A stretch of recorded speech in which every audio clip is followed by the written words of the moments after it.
우리 기도드리겠습니다. 오늘 우리들이야말로 목이 마른 사슴들입니다. 말씀의 샘으로 부르셨으니 해갈의 기쁨을 누리게 하옵소서. 말씀을 들고 선 자의 부족함을 오늘도 긍휼하심으로 덮어 주옵소서. 예수 그리스도의 이름으로 기도를 드립니다. 아멘. 요즘과 같은 계절을 잘 표현하는 말이 있습니다. 천고마비라는 말인데요, 하늘은 높고 말이 살찐다라는 그런 뜻이죠. 요즘 말을 키우는 사람은 없으니 우리가 천고마비를 이렇게 이해해도 좋지 않을까 싶습니다. 하늘은 높고 마음이 비옥해지는, 맞자의 의미를 그렇게 우리가 이해를 해도 참 좋지 않을까라는 생각이 들게 됩니다. 여러분들은 혹시 지금까지 살아오시면서 마음껏 웃어본 적이 있는지 모르겠습니다. 정말 허리가 휘도록 목젖이 다 드러나도록 마음껏 웃은 일이 있었는지, 있었다면 어떤 일을 두고 웃으셨을지요. 또 생각해 보면 그렇게 마음껏 웃은 지가 얼마나 되셨을지요. 우리를 슬프게 하는 것들이 있는데요, 예전에도 한번 소개를 드렸습니다만, 예전 교과서에 실렸던 안톤 슈나크의 우리를 슬프게 하는 것들이라는 그런 수필 속에 우리를 슬프게 하는 것들의 목록이 가득 담겨져 있습니다. 예를 들면 다음과 같은 것들입니다. 정원의 한쪽 구석에서 발견된 작은 새의 시체 위에 초가을 햇볕이 떨어질 때 가을은 우리를 슬프게 한다. 오랜 세월이 지난 후에 문득 발견된 돌아가신 아버지의 편지, 그곳에 쓰였을 때 나의 사랑하는 아들아, 너의 소행이 내게 얼마나 많은 불면의 밤을 가져오게 하였던가. 대체 나의 소행이란 무엇이었던가? 혹은 하나의 연애 사건, 혹은 하나의 빈말, 혹은 하나의 어리석음? 이제는 벌써 그 숱한 허물들도 기억 속에서 찾을 수가 없는데 그때 아버지는 그로 인해 가슴을 태우셨던 것이다. 포수의 총뿌리 앞에 죽어가는 사슴의 눈초리, 오랫동안 사랑하는 이로부터 편지가 오지 않을 때, 날아가는 한 마리의 백로, 추수 후에 텅 빈 농가 밭, 가난한 노파의 눈물, 거만한 인간, 둔하게 울리는 종소리, 지붕 위로 떨어지는 빗소리, 보름밤에 개 짖는 소리, 철창 안에 보이는 죄인의 창백한 얼굴. 이렇듯 다양한 우리를 슬프게 하는 것들의 목록이 이어지고 있는데, 우리를 슬프게 하는 목록에 무엇인가를 보탠다라고 하면 여러분은 어떤 것을 보탤 수가 있을지요? 저에게도 우리를 슬프게 하는 것들의 목록을 보태라고 하면 떠오르는 것이 몇 가지 있는데요, 그 중에 하나는 웃음을 잃어버린 사람입니다. 우리를 참 슬프게 하는 것들 중에는 웃음을 잃어버린 사람이 있다라고 여겨집니다. 가끔 듣게 되는 말 중에 요즘은 당최 웃을 일이 없다라는 말이 있습니다. 사실 그런 말을 들으면 마음이 참 서글퍼집니다. 오늘 본문 속에도 웃음을 잃어버린 한 사람이 있습니다. 아브라함의 아내 사라입니다. 그는 평생 아기를 낳지 못했습니다. 아기를 낳지 못하는 일은 어느 시대에나 있었고, 요즘은 시대가 바뀌어져서 결혼을 할 때도 아기를 낳지 않는 그런 조건을 가지고 결혼을 하는 부부들도 있는데요, 아기를 낳지 못해서 갖는 그 부담은 옛 시절이 훨씬 더 컸을 겁니다. 무엇보다도 대가 끊어지는 것을 큰 비극이요 수치로 여겼기 때문이죠. 그런 일을 막기 위해서 사라는 자신의 몸종 하가를 통해서 집안의 대를 이어가기로 하는데, 그렇게 해서 태어난 아들이 이스마엘이었습니다. 그런 세월이 90년이 지났습니다. 이제 사라의 나이가 90살이 되었으니 아기를 낳는 일과 관련해서는 더 이상 아무것도 기대할 것이 없었습니다. 꼭 그런 것은 아니라면서 이 사라가 말없이 고개를 가로저을지는 몰라도 필시 90 나이가 되도록 아기를 갖지 못하고 몸종을 통해서 아기를 보아야 했던 사라의 삶은 웃을 일이 없었고 웃음을 잃어버린 삶이었을 것으로 짐작이 됩니다. 어느 날 하나님께서 아브라함과 사라를 찾아오십니다. 성경은 하나님께서 오실 때 때로는 폭풍으로, 때로는 지진으로, 때로는 불로 찾아오신다라고 표현을 하고 있지만, 아브라함을 찾아오신 하나님은 나그네의 모습으로 찾아오셨습니다. 우리를 만나시는 하나님의 신비 중에는 나그네의 모습으로 찾아오시는 것이 있습니다.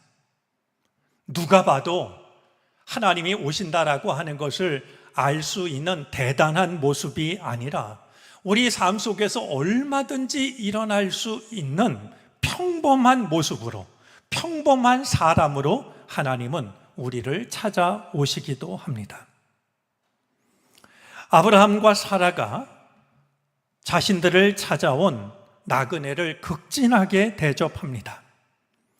한 가지 사실이 당연한 듯이 전제가 되고 있는데, 성경을 읽고 있는 우리는 지금 아브라함을 찾아오신 분이 하나님이시라는 사실을 알고 있지만, 아브라함과 사라는 전혀 짐작조차 못하고 있다는 사실입니다. 한창 더운 대낮에 장막 어귀에 앉아 있다가 나그네를 본 아브라함은 그들에게 달려나가서 절을 합니다. 나그네에게 절을 한다라고 하는 것은 이제 극진한 존중과 환영의 뜻을 담고 있는 최고의 표시였습니다. 그리고는 그냥 지나가지 말아 달라라고, 물을 좀 가져오게 하셔서 발을 씻고 나무 그늘에서 좀 쉬어 가시라고 권합니다. 나그네로서는 얼마나 고마웠을까요? 좋다고 아브라함의 제안을 사양하지 않고 받아들입니다. 자, 이어지는 내용을 보면 아브라함이 얼마나 즐겁게 손님을 대접하고 있는지를 알 수가 있습니다. 아브라함은 장막 안으로 뛰어 들어갑니다. 뿐만 아니라 이제 이 손님들에게 대접을 하려고 집 짐승이 있는 곳으로 갈 때에도 달려가고 있습니다. 여러분, 사람의 감정이 우리가 생각하지 못하는 모습 속에도 담기는데요, 지금 아브라함이 말이죠, 집 안으로 뛰어가고 짐승이 있는 곳으로 달려가는 그의 걸음 속에도 아브라함의 마음이 묻어납니다. 그리고 고운 밀가루 세 스아로 빵을 만들게 합니다. 고운 밀가루 세 스아인데요, 나그네가 3명 아니겠습니까?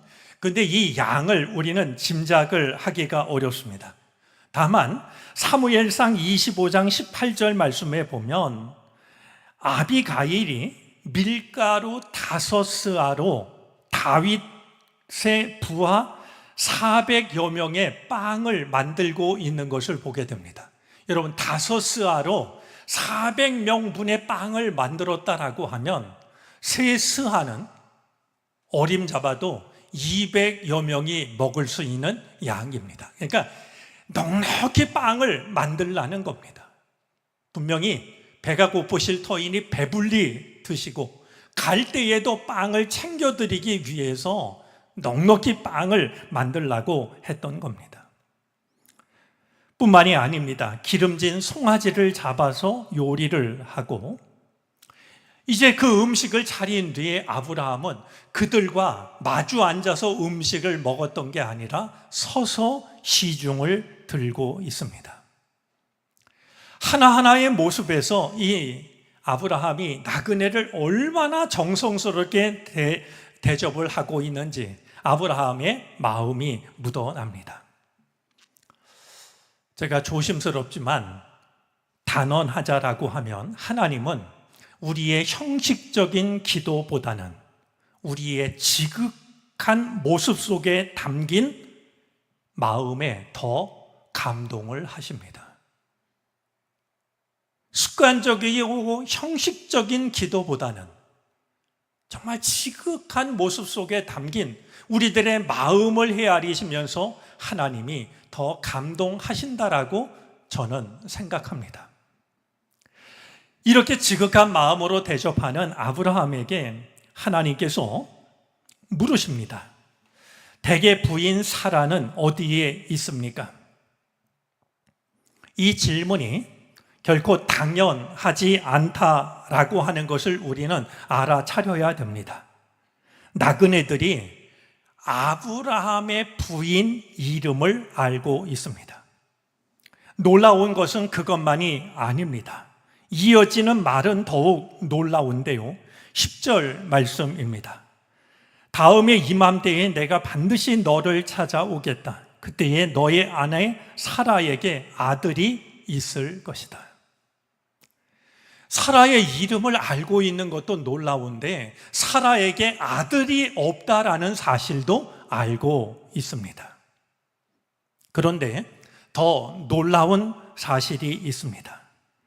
10절 말씀을 자세히 보면 성서 기자가 마치 눈 밝은 사람만 알아차리라는 듯이 지금 아브라함에게 말씀하고 있는 분이 주님이시라는 사실을 슬며시 드러냅니다.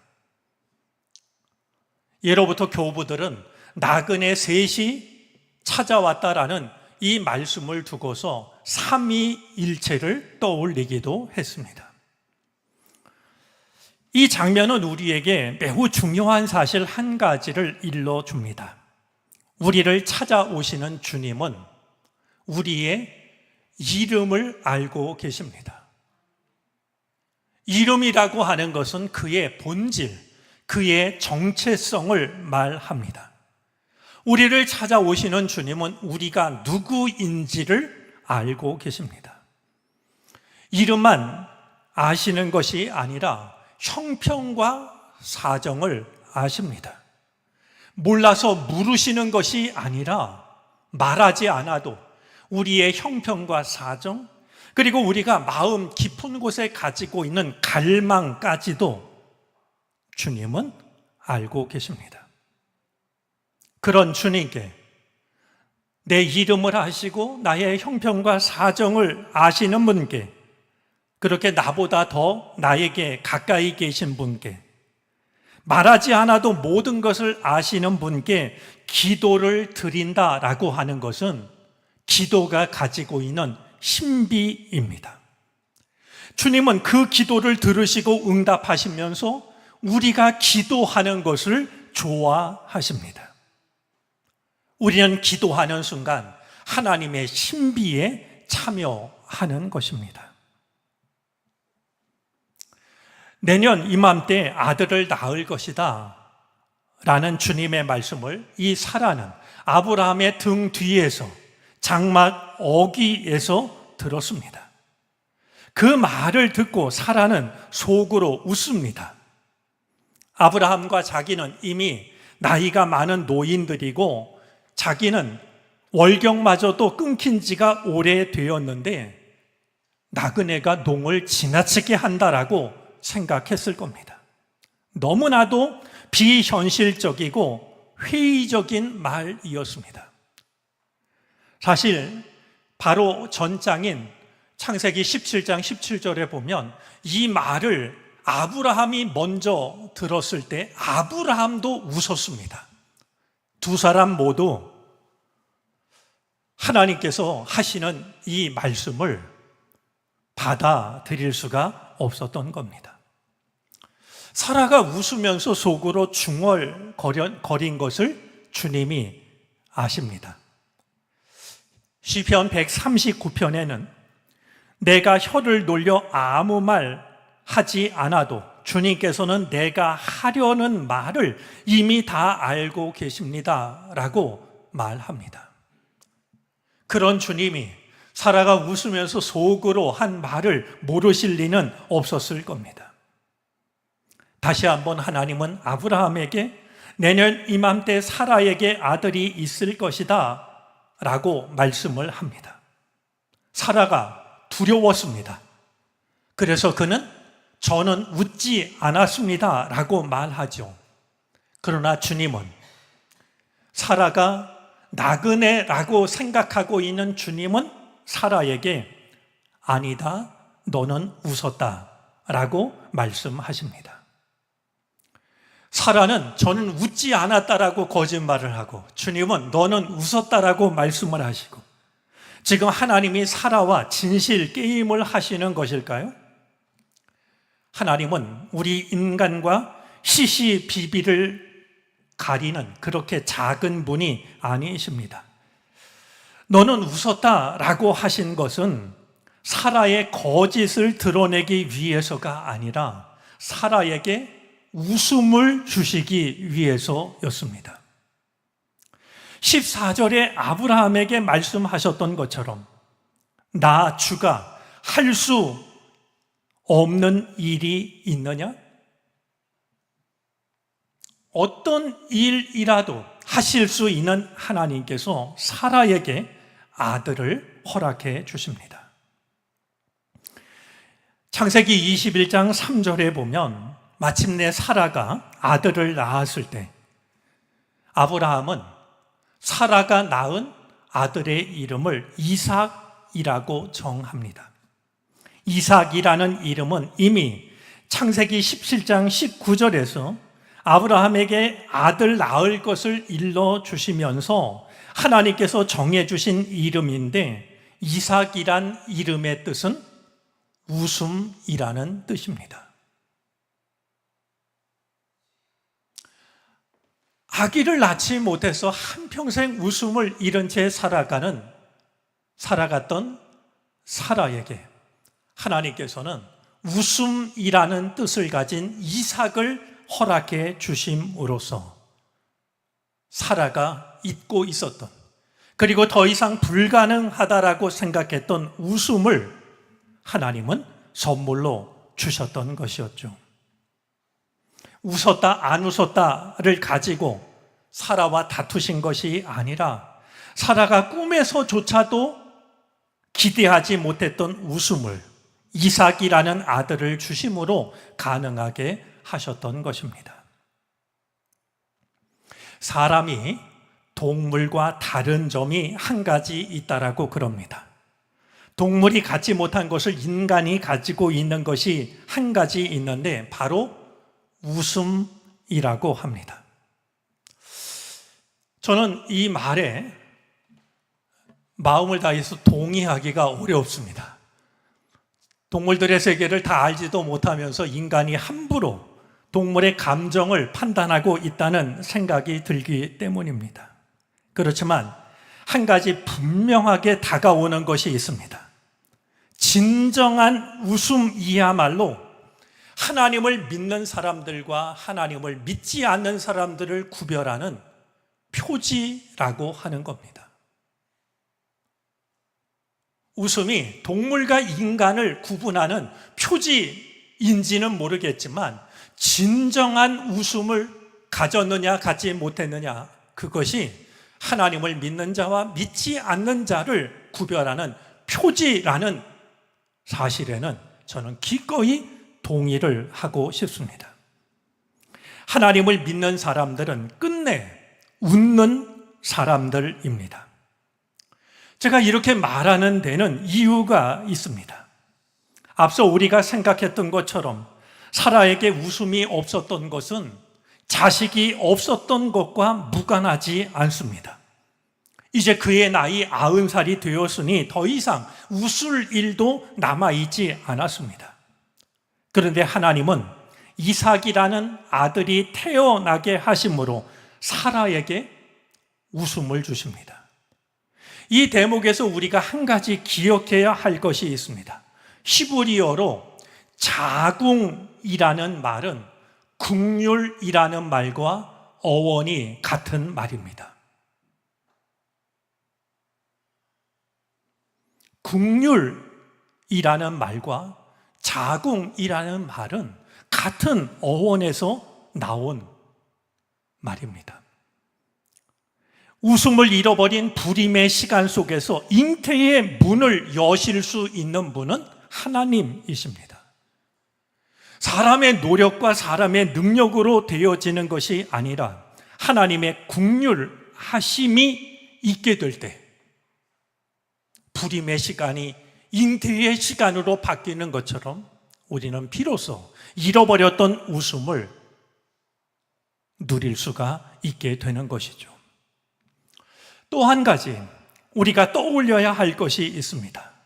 사라의 태를 여신 것은 갑자기 일어난 일이 아닙니다. 그보다 먼저 하나님이 하신 일이 한 가지가 있습니다. 창세기 17장에 보면 하나님께서는 아브라함의 이름을 아브람에서 아브라함으로 바꾸어 주십니다. 사라도 마찬가지였습니다. 그의 본래 이름은 사레, 한 남편의 공주라고 하는 그런 이름이었습니다. 그의 이름을 사라로 바꾸십니다. 사라는 열국의 어머니라는 뜻입니다. 창세기 17장 16절 말씀입니다. 내가 그에게 복을 주어 너에게 아들을 낳아주게 하겠다.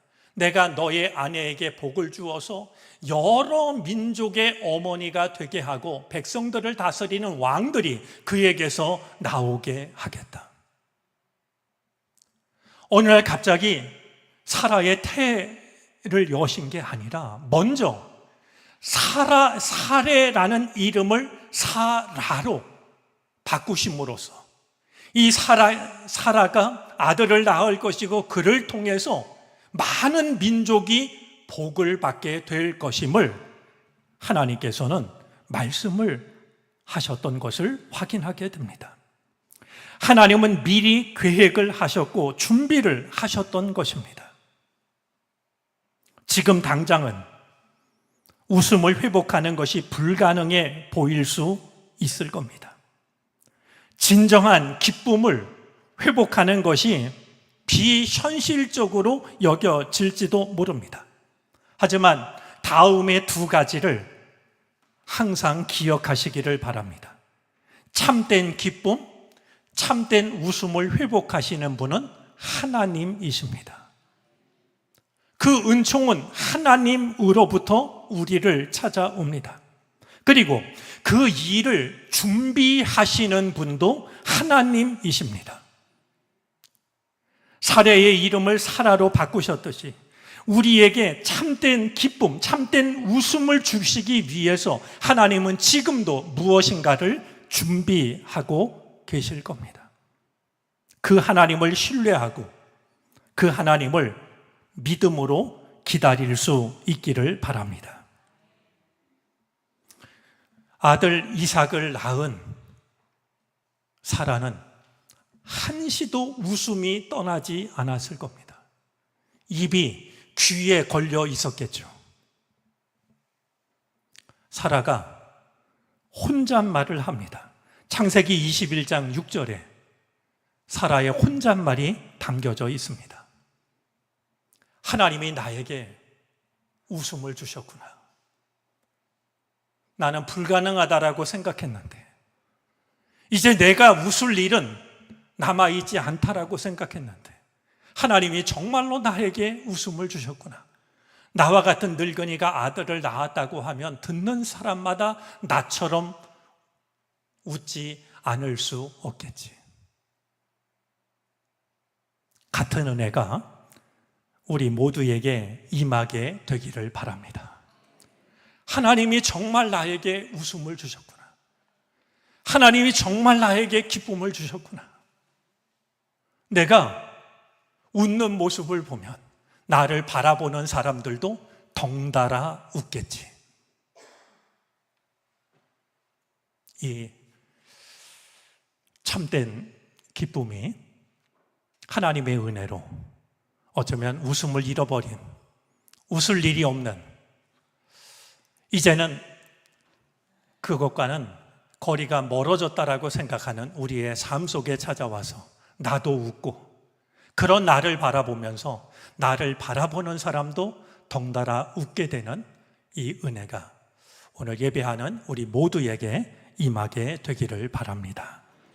기도하겠습니다. 웃음을 잃어버린 채 살아가는 우리를 불쌍히 여겨 주옵소서. 웃음을 잃어버린 그릇으로는 믿음을 담을 수가 없습니다. 사라에게 이삭을 주셨듯이 우리에게도 진정한 웃음을, 기쁨을 회복시켜 주옵소서. 예수 그리스도의 이름으로 기도를 드립니다.